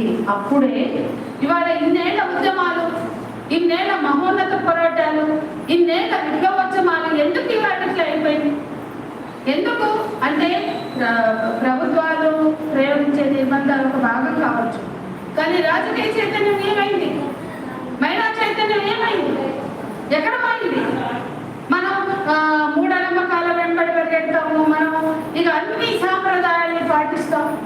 రాజకీయ చైతన్యం అంటే ఒక కార్మిక మహిళ, ఒక కార్మిక ఉద్యమంలో ఉన్న మహిళ, ఒక మహిళా సంఘంలో ఉన్న మహిళ ఆ రాజకీయ చైతన్యం కలిగి ఉండాలంటే ఆ మూఢనమ్మకాలకు అతీతంగా ఉండాలి, ఆ సాంప్రదాయాలకు అతీతంగా ఉండాలి. అన్ని బరాబర్ మనం కూడా పాటిస్తాం, అన్ని బరాబర్, అది వరకట్టమైన లేకపోతే ఏ అంశమైనా అన్ని బరాబర్ మనం పాటిస్తాం. అంటే ఆ లోకం పోకడ, లోకంలో ఉన్నదే మనం చేస్తున్నాం కదా, ఉన్నదే మనం చేస్తున్నాం. మనకి మామూలు తేడా ఈ సమాజంలో మార్పు ఎట్లా వస్తుంది? ఈ మహిళా లోకంలో మార్పు ఎట్లా వస్తుంది? ఈ మహిళా లోకంలో చైతన్యం వస్తుంది. కార్మిక మహిళా ఉద్యమం నిర్మించాలంటే చైతన్యం ఉండాలి, కొత్తదనం ఉండాలి, ప్రగతిశీల భావజాలం ఉండాలి. ఆ చైతన్యంతో అది అన్ని అంశాల్లో ఆ చైతన్యం ప్రసరించాలి. ఆ రకమైన చైతన్యాన్ని మహిళా నాయకత్వం తెచ్చుకోవాలి. ఇక్కడ ఉన్న ప్రతి నాయకురాలకు నేను విజ్ఞప్తి చేస్తున్నా. ఇక్కడ ఉన్న వాళ్ళందరినీ నేను కార్మిక మహిళా నాయకురాలుగా భావిస్తున్నాను. చిన్న కింది నుంచి పనిచేస్తున్న నాయకత్వంగా భావిస్తున్నా. మీరు ఆ చైతన్యాన్ని పెంపొందించుకోకుండా, రాజకీయ చైతన్యం అంటే ఒక యూనియన్ సంబంధించిన చైతన్యమే కాదు, పిచ్చుల సమయానికి సంబంధించిన చైతన్యం, సామాజిక ఆర్థిక రాజకీయ వివక్షలకు సంబంధించిన చైతన్యం. అంటే ఏంటి? రాజకీయంగా మనం ప్రశ్నించినామంటే మన చుట్టూ ఉండే అనేక అంశాలని అర్థం చేసుకుని దాంట్లో ఏది కరెక్ట్ ఏది కాదు, ఇది మనం అవగాహన కల్పించడం రాజకీయ చైతన్యం. అసలు ఎట్లా ఉండాలా? జాగ్రత్త సందేహంగా చెప్తారు కానీ అవన్నీ మనం చేస్తామా ఏంటి? మన ఇంట్లో కొడుకుల పెళ్ళి అయితే మనం పాటించగలి, బిడ్డల పెళ్ళి అయితే మనం అన్ని కూడా ఇవ్వాలి, మనం అడిగిన మనకి ఉండాలి. ఇవే కదా మనం ఆలోచించేది. ఇట్లా అట్లా అని ఏదో మనం వేరే అని కోరుతూ ఉన్నామని కాదు, మనం వేరే కాబట్టి మనం డిమాండ్ చేద్దాం అని కాదు. మన నిత్య జీవితంలో మన అనుబంధాల్లో డిమాండ్లు, పవర్ ఎక్సైజ్ అంటే అధికార దౌర్జన్యం. అంటే అధికారం అంటే నాకు పవర్ ఉంది, నేను ఎంతైనా జులుం చేయగల, నేను ఎంతైనా డామినేట్ చేయగల, నేను ఎంతైనా దౌర్జన్యం చేయగల, నేను ఎంతైనా అనగలుగుతా అన్న టైంలో మనం కూడా ఉంటుంది. మనం గౌరవంగానే ఉందాం, మనం వినయంతో, అంటే నా ఉద్దేశం వినయంతో అంటే మన బాధ్యతతో ఉంటాం. మనం హక్కులు ఉన్నాయంటే అన్ని డిమాండ్లు ఉండవు, బాధ్యతలు కూడా ఉంటాయి. సో ఆ రకంగా మన కంపెనీ యాజమాన్యంతో మాట్లాడినా, మన వ్యక్తిగత జీవితాలతో మాట్లాడినా, మన చుట్టూ ఉండే రాజకీయ నాయకత్వంతో మనం ప్రశ్నించడం, సామాజిక ఉద్యమాలు నిర్మించడం చేసిన వీటన్నిట్లలో కూడా రాజకీయ చైతన్యంతో మనం వ్యవహరించాలి. అప్పుడే మన వాడకట్టులో, మన గల్లీలో, మన గ్రామంలో, మన పట్టణంలో, మన బస్తీలో మనం అట్లా ప్రశ్నించినప్పుడే అక్కడ ఉన్న మహిళలు అబ్బా పద్మక్క మస్తు మాట్లాడుతుంది, అరవైకి మస్తు మాట్లాడుతుంది కదా, ఏదన్నా కూడా ఎప్పటికీ భయపడకుండా నిలదీస్తుంది అంటే అదొక విశ్వాసం, అదొక ధైర్యం. ఆ తోటి మహిళల్లో ఒక కాన్ఫిడెన్స్, ఈ అక్క మస్తు మాట్లాడుతుంది, నిజాయితీ మాట్లాడుతుంది, ఈ అక్క భయపడదు, రాజీ పడదు, ఈ అక్క కరెక్ట్గా మాట్లాడుతుంది, ఎవరిని ఎట్లా అడగాలో అట్లానే అడుగుతుంది అనేటువంటి ఒక ఆలోచన వాళ్ళలో కలుగుతుంది. అటువంటి రాజకీయ చైతన్యాన్ని మహిళా నాయకత్వం పెంపొందించుకోవాలి. అట్లనే 7వ అంశం, అది నేను కొంత ప్రస్తావించి అక్క కూడా ప్రస్తావించారు జాగ్రత్తగా, ఇంటి పనిలో కూడా, ఇంటి పనికి సంబంధించి కూడా అది రాజకీయ అంశంగానే మనం అర్థం చేసుకోవాలి. అంటే ఇంటి పని బయట పని అని మనం క్లాస్ పెట్టేవాళ్ళు ఇందులో ఎవరైనా కొంతమంది అటెండ్ అయి ఉంటారు. అది కూడా రాజకీయ ఆర్థిక అంశంగా ముందు మనం అర్థం చేసుకోవాలి. అంటే గిన్నె దోమలకి పైసలు, బట్టలు తినకి పైసలే అని మొగలతో కొట్లాడని నేను చెప్పలేదు, కానీ రాజకీయంగా దాన్ని అర్థం చేసుకోవాలి అంటున్నా. ఇంటి పని బయట పని, స్త్రీల మీద ఉన్న బాధ్యతలు అవి అర్థం చేసుకోవడం ముందు మనం అర్థం చేసుకున్నప్పుడే మన కుటుంబంలో ఉండే మగవాళ్ళని కూడా ఆ బాధ్యతను మనం నేర్పగలుగుతాం, అర్థం చేయించగలుగుతాం. చేతగాని వాళ్ళు అంటే ఏమి చేయ చేస్తారు ఆడవాళ్ళు, లేకుంటే పోరాటం వదిలేస్తారు. కానీ అది కాదు. కుటుంబాలు ఆరోగ్యంగా, కుటుంబాలలో కొద్దిగా మంచిగా అందరూ ఉండాలని ఎవరైనా అనుకుంటారు, అంతే కదా. ప్రశ్నించగానే విడిపోయే స్థితి, ప్రశ్నించగానే ఇక గొడవలు, కొట్టుకోవడాలు, కేసులు, అట్లాంటి పరిస్థితి రాకుండా ముందు మనం దాన్ని రాజకీయ చైతన్యంతో మాట్లాడాలి. ఏదో అక్కలు చెప్పింది కదా అంటే ఇంటి పనికి కూడా విలువ కట్టాలి. మీరు మహిళా కార్మికులు, అయ్యేదో చెప్పింది అంతర్జాతీయ కార్మిక సంస్థ. ఒక మహిళా కార్మికుడు, ఒక మహిళా కాదు, ఒక కార్మికుడు లేదా కార్మికురాలు, ఆమెకి వేతనం లేదా ఆయనకి వేతనం నిర్ణయించేటప్పుడు ఇంటి పనులు కూడా కలుపుకోవాలని అంతర్జాతీయ కార్మిక సంస్థ చెప్పింది. మరి ఆ ఇంటి పని అంతే కదా. అంటే ఉదాహరణకి నేను ఎట్లా నిర్ణయించాలంటే, ఒక కార్మికుడు ఉంటాడు, వానికి 20,000 వస్తాయి. 20,000 రూపాయలు నెలంతా ఎవరినో పెట్టుకుని పని చేస్తే సరిపోతాయా? 20,000 వస్తాయి. నువ్వు ఇల్లు ఉడుస్తావు, తుడుస్తావు, నీ శ్రమ అక్కడ ఉంటుంది. వంట చేస్తావు, రోజు పొద్దుపూట టిఫిన్కి, మధ్యాహ్నం భోజనానికి, రాత్రిపూట డిన్నర్కి, హోటల్ పై డిన్నర్ అనుకో, ఇంకా జీతాలు 5 రోజులు కూడా రావు, 10 రోజులు కూడా రావు. నెలంతా వచ్చినాయంటే దానికి అక్కల శ్రమ తోడైతుందాడా? వంట వండే కాడ, కూరగాయలు తెచ్చే కాడ, నీళ్ళు కొట్టుకుని, పంపు నీళ్ళు తీసుకుని పట్టుకుని నీళ్ళు తెచ్చుకునే కాడ, ఊడ్చే కాడ, తోమే కాడ, తినే కాడ, పండే కాడ, అన్నిటి కాడ కూడా వీళ్ళ శ్రమ ఉంటుంది. ఆ గద్ద పాట ఉంటుంది కదా, ఉందా ఒక పాట? తెలుసా ఎవరికైనా? దానికి ఎంత ఇస్తావు, దీనికి ఎంత ఇస్తావు అని ఒక పాట ఉంది. అట్లా ఆడవాళ్ళ శ్రమని విలువ కట్టాలి, గౌరవించాలి. అంటే నేను ఇవన్నీ చేస్తున్నా, నాకు పైసలు వదిలిపెట్టుకొని తిరగలేను, కానీ ఈ పనికి గౌరవం ఉండాలి, ఈ పనికి గుర్తింపు ఉండాలి, ఈ పనికి, ఈ శ్రమకి విలువలు కట్టి ఇవ్వాలి. దానికోసం ఒక ఉన్నతమైన చైతన్యంతో మనం అర్థం చేసుకుని మనం దీన్ని చర్చకు పెట్టాలి. నీకు అర్థమైతేనే కదా నువ్వు చర్చకు పెడతావు, నీకు అర్థమైతేనే కదా ఆ అక్కకు ఈ చెల్లకు ఇది అందరికి అర్థమైతేనే కదా దీన్ని మీరు ఇంటి పనికి విలువ ఉంటుంది, ఇంటి పని ఇది శ్రమగా గుర్తించాలి.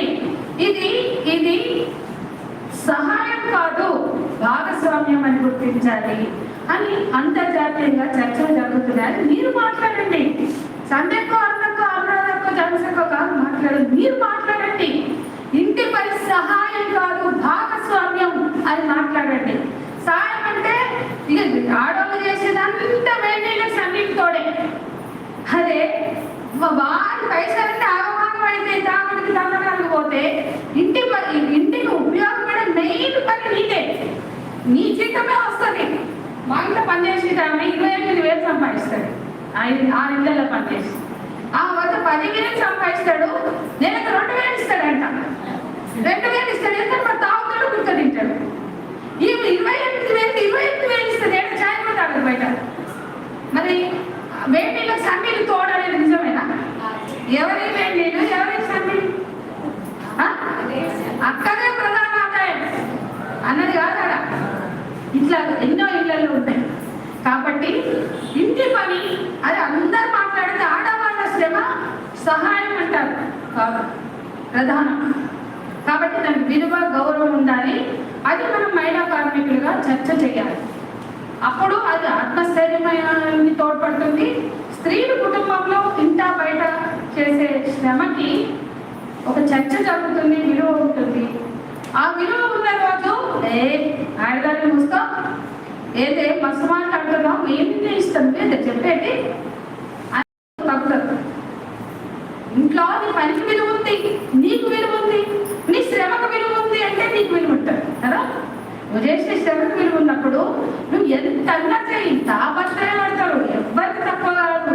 అందరిని పెట్టి ఉంటే గింటే అడుగో బడుగో తింటావు, లేకుంటే నీళ్ళు తాగి పడతావు, ఉన్న కాడికి తింటావు, లేని కాడికి లేదు. అయినా కూడా నీ శ్రమకి నీకు విలువ ఉండదు, లెక్కనే ఉండదు. అది వారి సమాజంలో ఒక మహిళా కార్మికురాలుగా ఎదుర్కొంటున్న పరిస్థితి. కాబట్టి నువ్వు బయట హక్కుల కోసం పోరాడుతున్నావు, బయట శ్రమ విలువ కడుతున్నావు, వేతనం అడుగుతున్నావు, కానీ ఇంటి పని కూడా రాజకీయ చైతన్యంతో అర్థం చేసుకుని ఈ శ్రమకి విలువను తోడు చేస్తే ఈ శ్రమకి విలువ తోడు చేస్తే నీకు విలువ పెరుగుతుంది. నీకు విలువ పెరుగుతుంది. ఒక యజమానికి కార్మికుడు అదనపు విలువ తోడు చేస్తున్నాడు. ఒక స్త్రీ కుటుంబానికి అదనపు విలువను తోడు చేస్తుంది, అదనపు శ్రమ చేస్తుంది. ఆయన 8 గంటలు తోడు చేస్తే 16 గంటలు నువ్వు చేస్తుంది. అవునా కాదు? నాకు తెలిసిన ప్రతి శ్రామికమైన పొద్దున 7-6 గంటలకు మొదలెట్టిందంటే ఆమె దినం 10 గంటలకు ముగుస్తుంది. నువ్వు బయట కంపెనీలో చేయి, పనికాడికి పో, ఇళ్ళల్లో పని చేయి, ఏ పనన్నా చెయ్యి, కూలి కన్నా పో, కైకిల్ చేయి, వ్యవసాయ కూలిగా పని చేయి, కానీ ఇంటికి వచ్చి నీకు పని చెప్తుందా? కాబట్టి ఇప్పటికీ 12 నుంచి 14 గంటలు 16 గంటలు పనిచేస్తున్నటువంటి స్త్రీలకి ఇంకా విలువ లేదు, ఇంకా గౌరవం లేదు. ఆ విలువని గౌరవాన్ని శ్రామిక మహిళలుగా ముందు మనం క్లెయిమ్ చేద్దాం. శ్రామిక మహిళలుగా మనం ఆ గుర్తింపు పొందుదాం, దాన్ని చర్చిద్దాం. ఆ విలువని ఈ సమాజంలో సగౌరవంగా స్వీకరించేలాగా ఒక చైతన్యాన్ని మనం పెంచుకున్నామని నేను మీ అందరితో కూడా చెప్పదలుచుకున్న విషయం. అట్లాగే ఇది 7వ అంశం. ఇప్పటి వరకు చెప్పిన 7 అంశాలు చెప్పాను. ఇక 8వ అంశం, శ్రామిక మహిళలు ఎక్కువగా పేదవాళ్ళు, దళితులు, బీసీలు. మనం శ్రామిక మహిళల గురించి ఆలోచిస్తున్నాం. సమాజంలో బలిసిన కొన్ని సమస్యలు ఉంటాయి. పబ్బుల్లో మేము కూడా పోవాలి అని ఆడవాళ్ళు ఉంటారు, వాళ్ళ గురించి కాస్త పట్టాను. నేను కూడా పబ్బులకు పోతాం, నేను కూడా క్లబ్లకు పోతాం అనేది అదొక సమస్య వాళ్ళది. మనదేంటి అంటే ఇప్పటిదాకా నేను మాకు చెప్పిన పితృసాంగం, అణచివేత, అసమానతతో పాటు కులము, మతము, జెండర్ ఇవన్నీ కూడా మనకు ఉన్నాయి. మన రాజ్యాంగం కుల, మత, జాతి, లింగ వివక్షలని రద్దు చేసిన అంశం ముందు మీరందరూ తెలుసుకోవాలి. ఏంటక్క వదనమనక్క, ఏమో మీరు బాగా చెప్తుంది, ఏం చెప్తుంది అక్క అంటే చెప్పగలుగుతావా? కుల, మత, జాతి, లింగ వివక్షల్ని మేము వ్యతిరేకిస్తున్నాం అంటే తేడా. వివక్ష అంటే తేడా, అసమానత అంటే తేడా.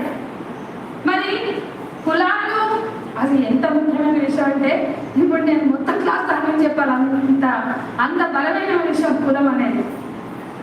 కులం ఉంది, మతం ఉంది, జాతి ఉంది.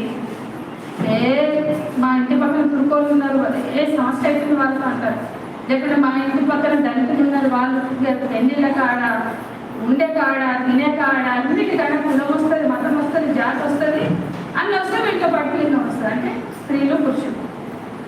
ఈ అంశాన్ని పట్ల కూడా శ్రామిక మహిళలు చైతన్యాన్ని పెంపొందించుకోవాలి. ఇది చాలా ముఖ్యమైన విషయం. ఇగో ఎప్పుడైనా టీవీలో పోతే డిబేట్కి వస్తారు అక్కడ పెద్ద పెద్ద పేర్లు పెట్టుకున్న లీడర్. మాకు తెలియదు, మా ఇళ్ళల్లో ఉండవంటే అది మీ ఇంట్లో ఉండవమ్మా, సమాజంలో ఉంటాయా లేవా? ఇప్పుడు నేను జాగ్రత్తగా మేము పోతే మేము మా ఇంట్లో ఉన్న సమస్యలు మాట్లాడాం, మా చుట్టూ ఉండే సమస్యలు మేము మాట్లాడతాం. కానీ వాళ్ళు ఏం మాట్లాడతారో తెలుసా? మా ఇంట్లో ఇస్తున్నాడు, ఇంక మా ఇంట్లో ఉండవంటారు. అది కాదు, అది అందరి సమస్య కాదు. సమాజంలో కులం ఉన్నది వాస్తవం. చూస్తలేమా? ఆడపిల్లలు వేరే కులం పోవడం చేస్తే ఆడపిల్లలు ఉన్నారు, అల్లుళ్ళని చెప్పిన వాళ్ళు ఉన్నారు. ఎన్నిసార్లు ఈ రోజు కూడా కులం అనేది ప్రధానమైన అంశం. ఇవాటికి కూడా కులం చుట్టూ అనేక బంధాలు తెగిపోతున్నాయి. కులం చుట్టూ, మతం చుట్టూ ఇప్పటికీ కూడా ఇవాళ ఈ సామాజిక అంశాలు ఏదైతే కుల, మత, జాతి, లింగ వివక్షలు వీటి చుట్టూ రగిలిపోతుంది. దేశమే రగిలిపోతుంది. జాతికి సంబంధించిన సమస్యలు, మణిపూర్ లాంటి చోట్ల తెగల సమస్యలు. ఇవాళ భారతదేశంలో శ్రామిక మహిళగా ఈ అంశాన్ని కూడా మనం అవగాహన పెంపొందించుకోవాలి. కుల, మత, జాతి, లింగ వివక్షలు కూడా శ్రామిక మహిళల్ని విభజిస్తున్నాయి, వెంటాడుతున్నాయి. ఒక కంపెనీలో కూలికి పడిపోవాలంటే ఎన్ని రకాల అదే ఒక ముఠా మేస్త్రి, ఒక అడ్డ మేస్త్రి, ఒక ఆయన వాడు పని కాదంటే వాళ్ళ దగ్గర పనుకోవాలంట. వాళ్ళు వచ్చి మనకి చిత్తలపల్లి అడ్డ అంటే ఒక ముఠా మేస్త్రి కాడి నుంచి కంపెనీలో పని వరకు కూడా నేను పని కావాలంటే నాకేంటి లాభం? నీ పని కావాలి కరెక్ట్, నాకేంటి లాభం అంటే ఏం లాభం ఇస్తాం? అదే మనం ఆడవాళ్ళమై కొట్టినట్టు మనకి లాభం ఇవ్వాలా? అది లింగ వివక్ష కాదా? కదా? వారికి ఉపయోగపడితేనే నీకు పని. వారిని మంచిగా మాట్లాడాలి, వారికి దువ్వాలా, ఇంకా అవసరమైతే సుఖం ఇవ్వాలా, ఏదో చేయాలి, ఏదో చేయాలా. ఏంటది? ఎందుకు ఇది? రాసినారా కదా, సమాజం చూపించిన విమర్శన, అది నీకు అర్థం కావాలి కదా, మనకు అర్థం కావాలి కదా. కంపెనీలో వాడు సూపర్వైజర్ ఉంటాడు, లేకపోతే ఇంకెవడో మేనేజర్ ఉంటాడు, వాడు ఆడవాళ్ళలో తీసుకోవడం మొదలు పెడతాడు. అందరు లొంగిపోతారా? లొంగిపోదు. లొంగిన వాళ్ళకి పని ఉంటుంది, లొంగిన వాళ్ళకి ప్రమోషన్లు ఉంటాయి, లొంగన వాళ్ళకి పొలమే పోతుంది. అదన్నీ కాదా? అది ఎవరు ప్రశ్నించారా? మనమేనా? మహిళా నాయకత్వమేనా? ఆ కంపెనీలో లొంగిన వాళ్ళకి లాభాలు, లొంగన వాళ్ళకి ఊస్టికలు అంటే దాన్ని మనం అర్థం చేసుకుని ప్రశ్నించాలి. అది చైతన్యం. అది దళితులుగా కావచ్చు, లేకపోతే కులపరమైనటువంటి వివక్షలు కావచ్చు, ఎస్టీ ఎస్సీ ఇటువంటి అంశాలు కూడా వస్తాయి. వీటన్నింటినీ కూడా మహిళా నాయకత్వం నేను రాసుకున్న 12 అంశాలు ఒక్కొక్క క్లాస్ తీసుకోవచ్చు. అంత లోతుగా మన కార్యకర్తలకు మనం అవగాహన కల్పించాలి. నిజంగా మనం మహిళా నాయకత్వాన్ని డెవలప్ చేయాలనుకుంటే ప్రతి అంశం మీద కూడా వాళ్ళకి అవగాహన కలిగేలాగా మనం అవగాహన కల్పించాలి. మన బాధ్యత, మా అందరి బాధ్యత కూడా. ఊట మేము సంఘాలు పెట్టినాం, మేము నాయకులు వాళ్ళకి ముసుకుని ఏం లేదా, అవగాహన పెంచుకోవాలన్నప్పుడు మనం అది అలాంటి నాణ్యమైన నాయకత్వాన్ని, అవగాహనతో కూడిన నాయకత్వాన్ని కరదీపికలు, చైతన్యవంతమైన కరదీపికలుగా మన నాయకత్వం ఉండాలి, మన కార్యకర్తలు ఉండాలి. అది మహిళా రకమైన, కార్మిక రంగం. అట్లాంటి అప్పుడు అనేక అంశాలలో వాళ్ళని మనం తర్ఫీదు చేసిన వాళ్ళు మొత్తం, అవగాహన కల్పించిన వాళ్ళు అవుతాం. అట్లా చూసుకున్నట్లయితే 8వ అంశం కుల మత జెండర్ ఆధిపత్యాల గురించి అర్థం చేయించాలి. ఇవన్నీ ఆధిపత్యాలే. మొగడు పెండ్లాం ఈ ఆధిపత్యాలు వేసుకుంటారు తెలుసా? పెండ్లాం మీద మొగడు ఆధిపత్యం వేసు ఎట్లుంటుంది? ఉంటుందా? పెండ్లాం మీద మొగడు ఆధిపత్యం లాంటిదే కులం మీద ఆధిపత్యం, మత ఆధిపత్యం, జాతి మీద ఆధిపత్యం. వీటన్నిటి మీద కూడా అవగాహన కల్పించాలి. ఇక 9వ అంశం మహిళా కార్మికులుగా మనం సాంస్కృతిక రంగాన్ని కూడా అభివృద్ధి చేసుకోవాలి. సాంస్కృతిక అంశాల మీద కూడా అవగాహన పెంచుకోవాలి. మనం మహిళా నాయకత్వంగా ఎదగడం అంటే అప్పుడప్పుడు మా అందరికీ డప్పు డ్యాన్స్ చేపిస్తారు కొంతమంది. ఆ డప్పు డ్యాన్స్ చేసినట్టే రోజు కూలి పనిలో మీ 4 లేబర్ కోడ్ల గురించి మీ అందరికీ చెప్పాలి. మీ నాయకత్వం చిన్న స్కిట్ ప్లే చేయాలి. మీ నాయకత్వం ఉంది, ఉన్నారు. మరి ఈ క్లాస్ సందర్భంగానే 4 లేబర్ కోడ్ల మీద అప్పటికప్పుడు డైలాగులు మాట్లాడుకుని అందుకలాంటి తీసుకొచ్చుకుని ఒక చిన్న స్కిట్ తయారు చేసి ప్రదర్శించారనుకో, అప్పుడు మీ వాళ్ళందరికీ కూడా ఆ 4 లేబర్ కోడ్లు అంటే ఎంత నష్టమో అర్థమవుతుంది. అట్లా ఉదాహరణకి మహిళా నాయకత్వం సాంస్కృతిక రంగాన్ని కూడా ఉపయోగించుకోగలుగుతారు. అంటే అరుణోదయ వచ్చి డబ్బు కొట్టాలి, అరుణోదయ వచ్చి చేయాలి కాదు. మీరు పాట పాడవచ్చు, ఆట ఆడవచ్చు, మాట్లాడవచ్చు, అని చేయొచ్చు. కాబట్టి సాంస్కృతికంగా అంటే ఇవాళ ఇవన్నీ కూడా అసలు పెద్ద భారతదేశంలో ఉండే పెద్ద సమస్య కల్చరల్ ఐడెంటిటీ. అంటే సాంస్కృతిక విషయాలను అర్థం చేసుకోవడం, మన మైండ్ సెట్ అది కూడా మారాలి. అంటే మనం దానిని కూడా చర్చ చేయాలి మహిళా నాయకత్వం. అది లేకుండా మనము మహిళా నాయకత్వంగా మనం అది అభివృద్ధి చేసుకోకుండా సాంస్కృతికంగా కల్చరల్గా దాన్ని డెవలప్ చేసుకోకపోతే, దాన్ని అర్థం చేసుకోకపోతే, చేయించలేకపోతే మనం చాలా నష్టపోతాం. అంటే మంచి నాయకత్వాన్ని డెవలప్ చేయలేము. అది కూడా చాలా ముఖ్యమైన అంశం. ఇప్పుడు అవినీతిని మనము అంటే భారతదేశం అన్ని కారణం. ప్రధానమంత్రి మోడీ అత్యాచారం జరిగితే అత్యాచారం మహాపాపం అని చెప్తారు. ఆయన చెప్పాల్సిన మహాపాపం. ఆ పాపం అంటే ఏమైతుంది? గంగలో మునిగితే పాపం పోతుంది. గంగలో మునిగితే ఎంత పాపమైనా పోతుంది. అత్యాచారం గంగలో పోయినా తిరుపతి నుండి పైసలు ఇష్టపోతుంది. కానీ నేరం అని చెప్పాలి. ఏం చెప్పాలి? నేరం చెప్పాలి. అదే గోదానం అంటారు. నేను చూసిన ఒకసారి గోదానం అని మంత్రం జరిగితే గోవేడు ఆవేడుందని చూసిన. అక్కడ ఆవు లేదు, గోవు లేదు, పాపనాయనికి పైసలు ఇచ్చి కాలు మొక్కితే గోదాన ఫలితం దక్కిందంటే దేవుడిని కూడా చీట్ చేసే సంస్కృతి ఇది. అవునా? అన్నిటికీ మనము గౌరవం పాపం పోతే నేరం చేయొద్దని చెప్పే చోట నేరం చేసి పాపం పోతుంది. ఇది సాంస్కృతిక సమస్య. అందుకని మన మన దోపిడీ గురించి సైద్ధాంతికంగా రాజకీయంగా అర్థం చేసుకోవడమే కాకుండా సాంస్కృతికంగా కూడా మన మీద జరిగే దోపిడీని, అవి ఇంట్లో జరిగేది కావచ్చు, భర్తలు చేసేది కావచ్చు, అత్తమామ చేసేది కావచ్చు, లేదా మనం కుటుంబం చేసేది కావచ్చు, సాంస్కృతికంగా కూడా మనం అర్థం చేసుకోవాలి. సాంస్కృతికంగా అవగాహన అంటే మనం కళారూపాలను నేర్చుకుని అర్థం చేయించడం ఒక అంశం అయితే, కల్చరల్ గా దాన్ని మనం అర్థం చేసుకోగలగడం అనేది చాలా ముఖ్యం. ఇది చాలా కీలకం. భారతదేశంలో ఎన్ని ఉద్యమాలు కూడా ఫలితాలు ఇవ్వలేదంటే కల్చరల్ గా అక్కడ ఫెయిల్ చేస్తున్నాం.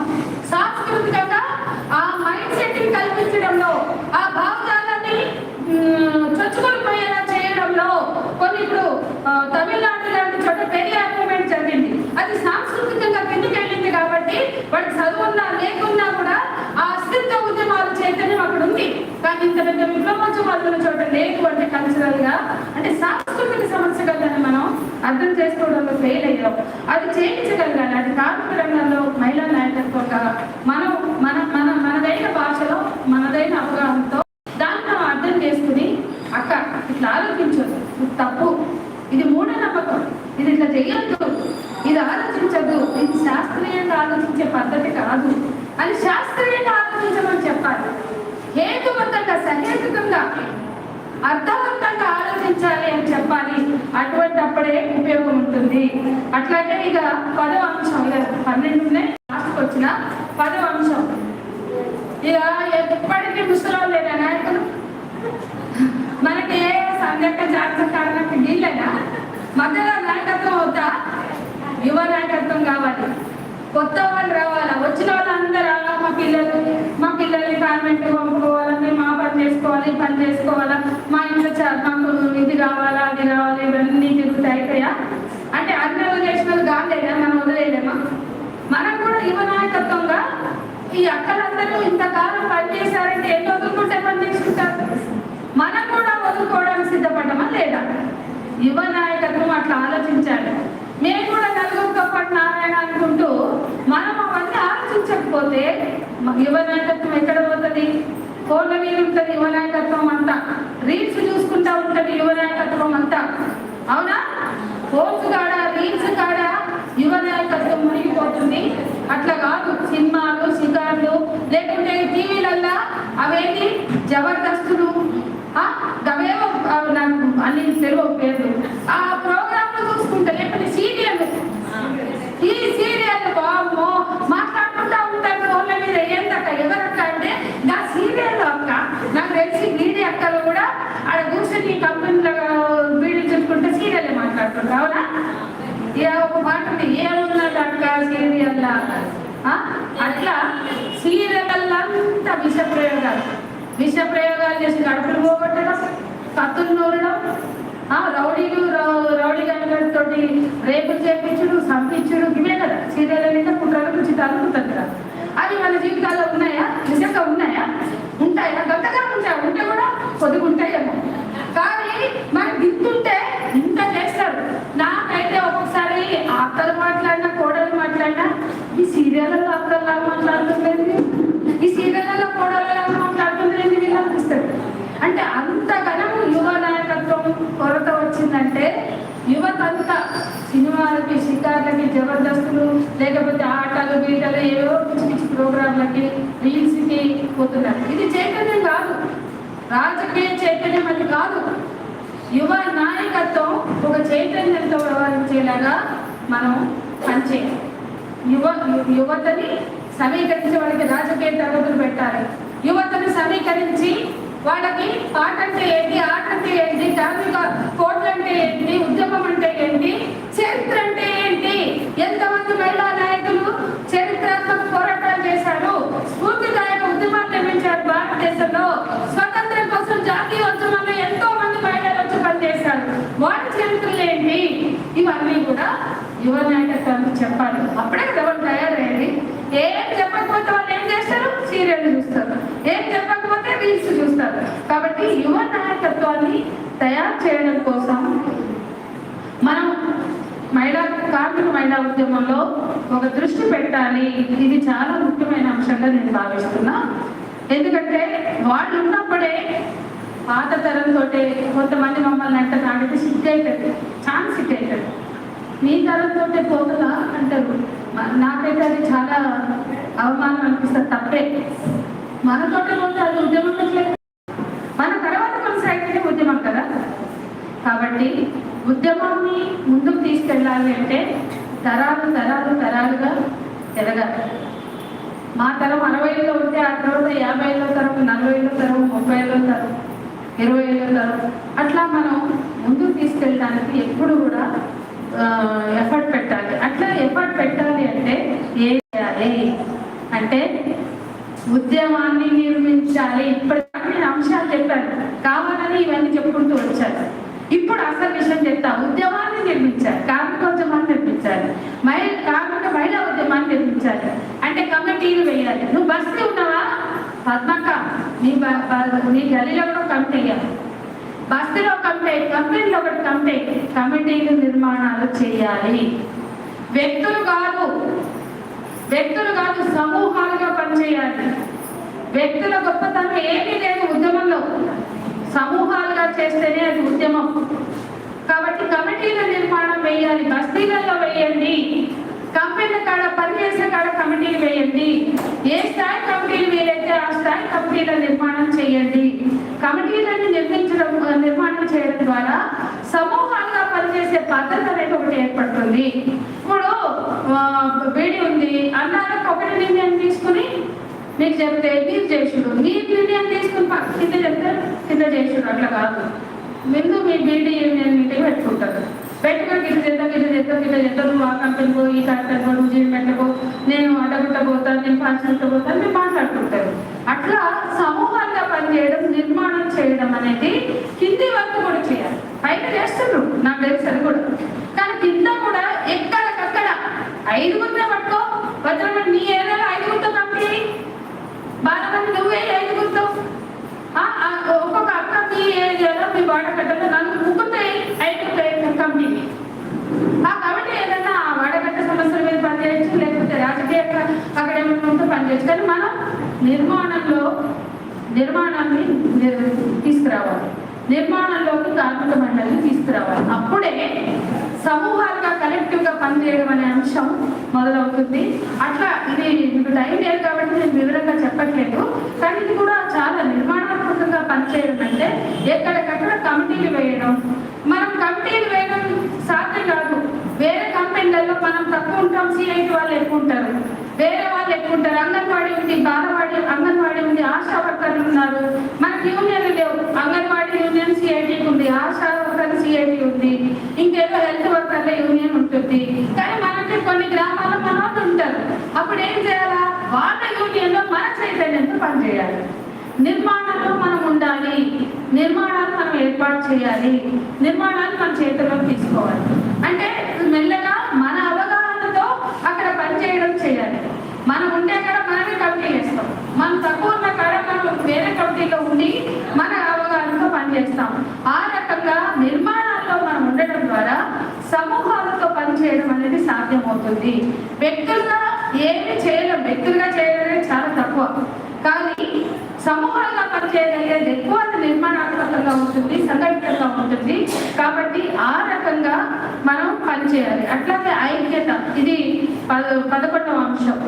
మహిళా ఉద్యమాన్ని నిర్మించడం, ఐక్యత అస్సలు ఇక్కడ చాలా ముఖ్యమైన అంశం. మనలో మనకే జలసీలు, మనలో మనకే కోపాలు, మనలో మనకే అసహనాలు అవి ఉండొద్దు. ఐక్యత మనకి అన్నిటికన్నా ముఖ్యమైనది మన ఉద్యమం, అంతేనా?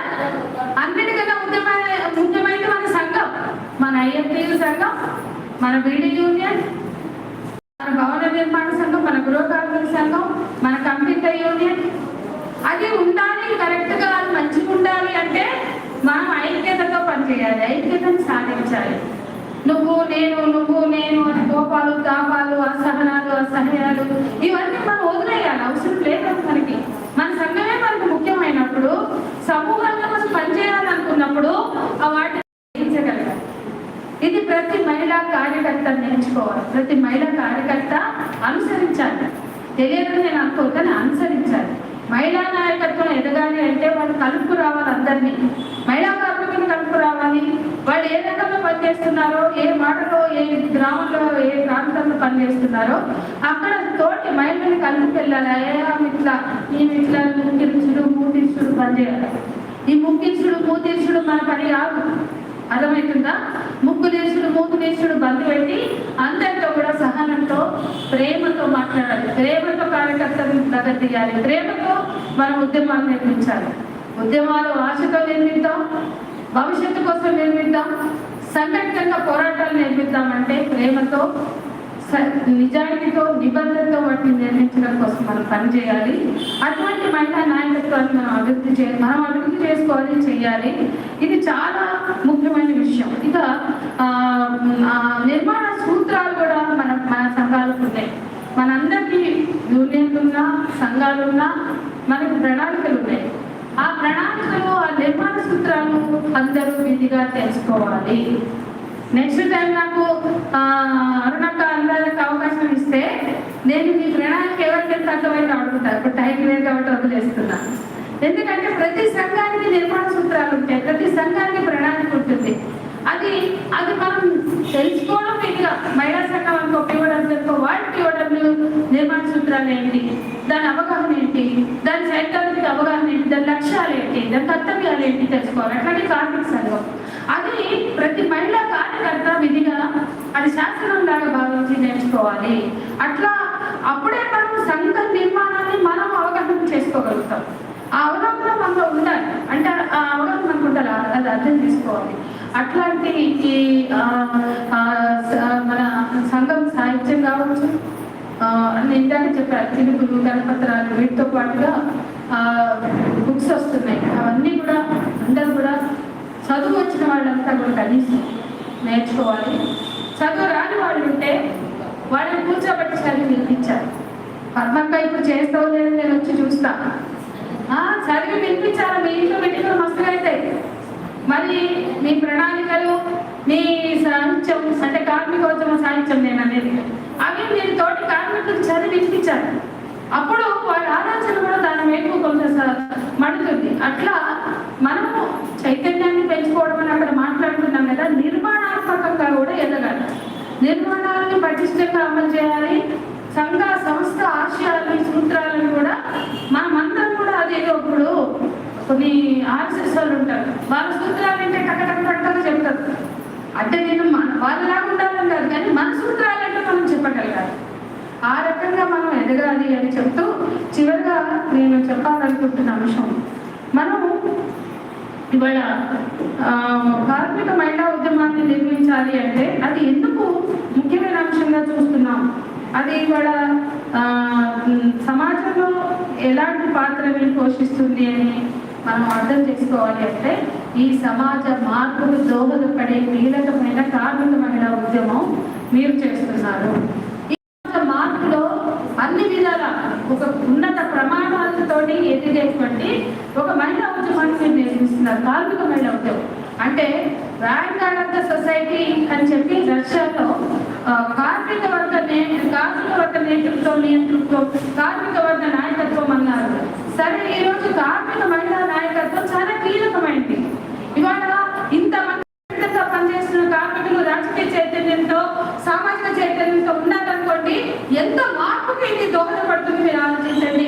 సామాజిక చైతన్యం ఉంటే మీ బస్తీలలో మాట్లాడతారు, రాజకీయ చైతన్యం ఉంటే మీరు ఎక్కడ ఉంటే అక్కడ మాట్లాడతారు. కంపెనీలు ఉన్నా, కార్ఖానాలు ఉన్నా, ఇంట్లో వాడకట్లో ఉన్నా, గదిలో ఉన్నా. కాబట్టి ఇది సమాజ మార్పుకి దోహదపడేటువంటి ఒక ఉన్నతమైన చైతన్యం.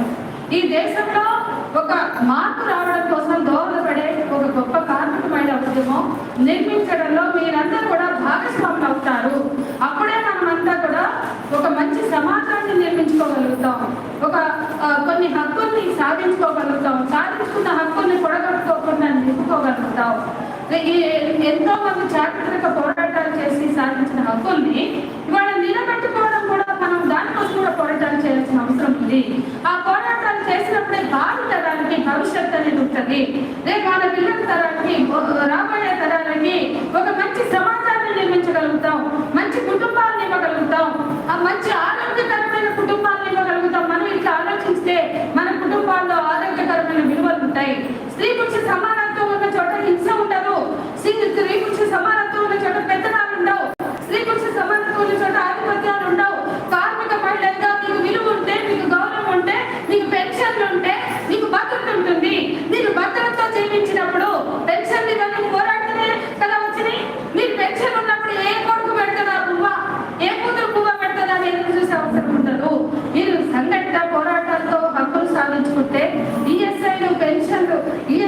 పిఎఫ్లు పెన్షన్లు మీరు సాధించుకుంటే రేపు మీరు గౌరవంగా జీవించగలుగుతారు. ప్రతి మహిళ, కార్మిక మహిళ కూడా, పనిచేసే శ్రమ చేసే మహిళ కూడా గౌరవంగా జీవించుతుంది.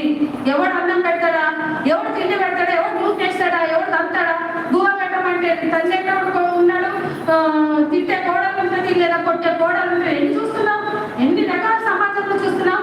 అంత అగత్యం మీకు ఏం పట్టింది?